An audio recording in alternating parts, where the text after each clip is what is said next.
Mwene So nakora nabi. Luka igice cya 17 umurongo wa 3 n'uwa 4. Mwirinde, mwene so nakora nabi umucyahe, niyihana umubabarire. Kandi nakugirira nabi ku munsi umwe akaguhindukirira karindwi ati Ndihannye, uzamubabarire. Imwe mu nyigisho zikomeye Umwami Yesu yigishije ni ukubabarira, kuko ari inyigisho itoroshye gushyira mu bikorwa kubwa kamere yacu. Imbabazi ni kimwe mu bintu by'ingenzi bigomba kuranga abagenzi bajya mu ijuru.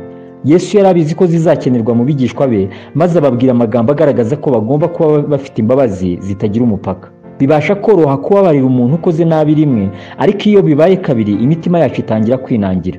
Kugera kuri karindwi mu munsi umwe wonyine ni amagambo atoroshye kumva mu matwi yacu.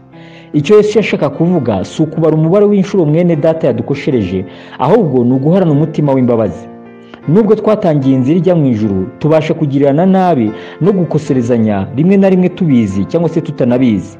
Ntituragira aho Satani atarasa imyambi kandi ntiturarangiza gutunganywa.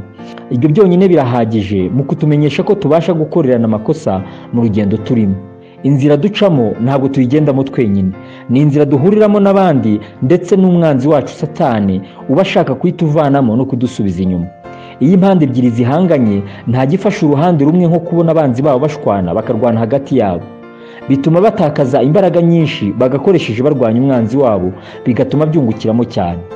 Amenye ibyo bibwira arababwira ati ubwami bwose iyo bwigabanyije ubwabwo burarimbuka, n'umudugudu wose cyangwa inzu yose iyo byigabanyije ubwabyo ntibigumaho. Matayo igice cya 12:25. Satani nawe ahora ashaka ko yatuma abagenzi bajya mu bwami bwo mu ijuru bigabanyamo cyangwa se bacikamo ibice. Iyo batagize umutima wo kubabarirana no guhorana imbabazi, ntabwo babasha kuzasoza urugendo rwabo amahoro. Mwene so ashobora kugukosereza uyu mwanya ukamubabarira, ariko ntibisobanuye ko adashobora kongera gukosa, kuko byose biva ku mwanzi wacu kandi aba agihari aturwanya. Iyo abagenzi batababarirana, biba bigaragaza ko badasobanukiwe iby'umwanzi barwanya mu rugendo rwabo, kandi iyo udasobanukiwe iby'umwanzi muhanganye, kumutsinda biba bidashoboka. Niyo mpamvu Umwami Yesu yavuze ko abatababarira nabo batazababarirwa.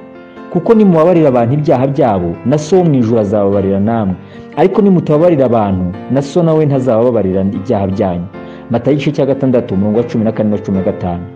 Ntibishoboka ko abagenzi baguma mu nzira ijya mu ijuru cyangwa ngo bazasoze urugendo rwabo amahoro batagize umutima uhorana imbabazi, kuko byanze bikunze bazagira gukoserezanya. Nuko nk'uko bikwiriye intore z'Imana zera kandi zikundwa, mwambara umutima w'imbabazi n'ineza no kwicisha bugufi n'ubugwaneza no kwihangana, mwihanganirana kandi mubabarira n'ibyaha uko umuntu agize icyapfa n'undi.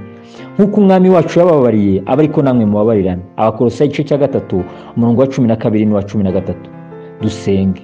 Mwami Yesu, mpa kwambara umutima w'imbabazi mu nzira ngendamo na bene data. Amen.